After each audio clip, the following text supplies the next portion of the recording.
कुंवारी क्यों है माता वैष्णो देवी। माता के अधिकांश स्वरूप सुहागिन की तरह पूजे जाते हैं, फिर माता वैष्णो देवी कुंवारी कन्या रूप में क्यों पूजी जाती हैं।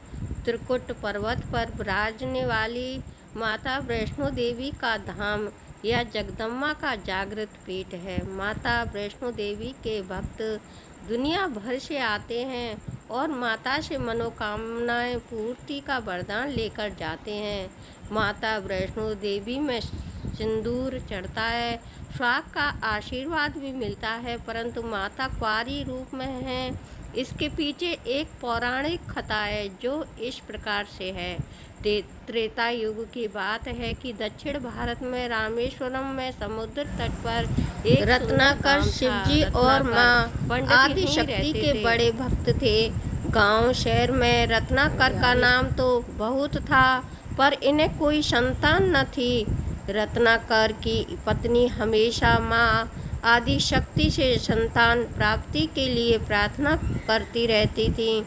उन्होंने लगातार कई वर्षों तक माँ की पूजा और आराधना की। कई सालों से संतानहीन रत्नाकर की पत्नी की प्रार्थना एक दिन माँ ने सुन ली। वह गर्भवती हुई तो एक रात रत्नाकर के सामने में एक बालिका ने आकर कहा, मैं तुम्हारे घर आ रही हूँ, एक शर्त पर कुछ करना चाहूँ करूँगी नहीं। पुजारी और सिद्ध पंडित रत्नाकर को यह आभास हो गया कि माँ आदि शक्ति के सत्य रज और तम के दिखाने वाले तीन रूप महासरस्वती, महालक्ष्मी और महादुर्गा से मिलकर ही इस कन्या का रूप लिया है। नियत समय पर इस दिव्य कन्या का जन्म हुआ। रत्नाकर को यह भी पता चल गया था कि यह कन्या माँ आदि शक्ति ने धर्म की रक्षा के लिए ही प्रकट की है। रत्नाकर उसी भाव से कन्या का लालन पालन करने लगे। तीनों महाशक्तियों के मिलने के उस स्वरूप को उन्होंने त्रिकुटा नाम दिया। त्रिकुटा का स्वभाव जन्म से ही अनोखा था। बचपन से ही वह पूजा पाठ और धार्मिक कार्यक्रमों को देख कर प्रसन्न होती। अभी 10वां साल शुरू भी हुआ नहीं था कि त्रिकुटा को यह पता चल गया था कि भगवान विष्णु ने भगवान श्री राम के रूप में धरती पर अवतार ले लिया है।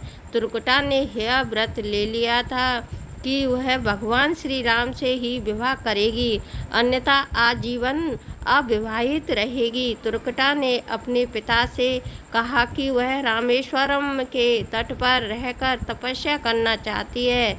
शर्त के अनुसार रत्नाकर ने उसे नहीं रोका। 10 वर्ष की उम्र में ही त्रिकुटा समुद्र तट पर एक कुटी बनाकर रहने लगी। वह भगवान श्री राम को पति मानकर उनको पाने के लिए कठोर तप करने लगी। इसी तरह घोर तप करते त्रिकुटा को बहुत वर्ष बीत गईं। सीता हरण के बाद भगवान श्री राम लक्ष्मण के साथ दल बल लेकर सीता की खोज करते हुए रामेश्वरम पहुँचे। श्री राम को पुल बांधने तक यहाँ ठहरना था। भगवान एक दिन विचरण कर रहे थे, तभी समुद्र तट पर एक तेजस्विनी ध्यान मगन कन्या को देखा। बहुत चकित हुए। उस कन्या के ओज और अम्बा से स्थान अलग ही रोशनी का प्रकाशित हो रहा था। भगवान श्री राम कोतूहल वंश का उस कन्या के तपो स्थल तक पहुँचे। प्रभु ने उस कन्या से पूछा, तुम कौन हो देवी, और इतनी कम उम्र में इतना कठोर तप क्यों कर रही हो? ऐसी क्या अभिलाषा है जिसके लिए ऐसा घोर तप करने को विवश हो? कन्या ने भगवान को विनयपूर्वक प्रणाम करके अपना परिचय पंडित रत्नाकर की पुत्री त्रिकुटा के रूप में दिया।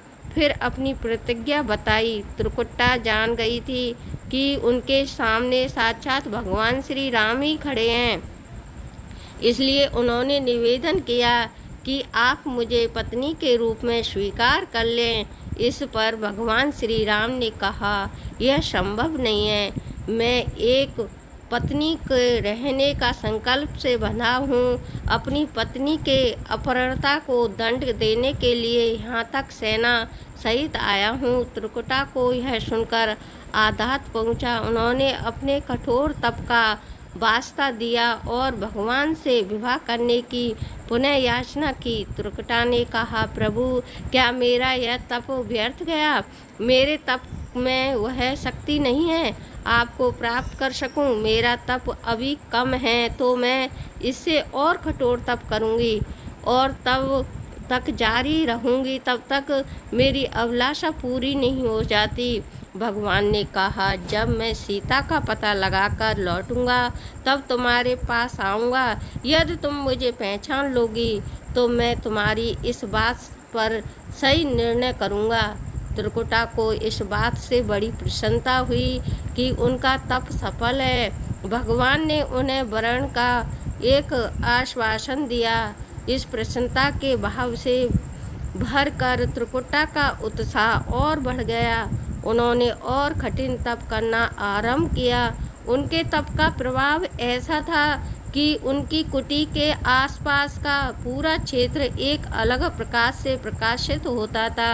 प्रभु राम लंका विजय के बाद माता सीता और लक्ष्मण जी के साथ पुष्पक विमान पर सवार होकर लौट रहे थे। उन्हें त्रिकुटा को दिया अपना वचन भी पूरा करना था। रामेश्वरम के तट पर पहुंचते ही भगवान के विमान रुकवा दिया। सभी कौतूहल में पड़ गए तो प्रभु ने उन्हें कुछ पल की प्रतीक्षा करने को कहा। उसके बाद वह अकेले ही चल पड़े। सारी सेना भगवान की आज्ञा के अनुसार वहीं ठहरकर उनकी प्रतीक्षा करने लगी।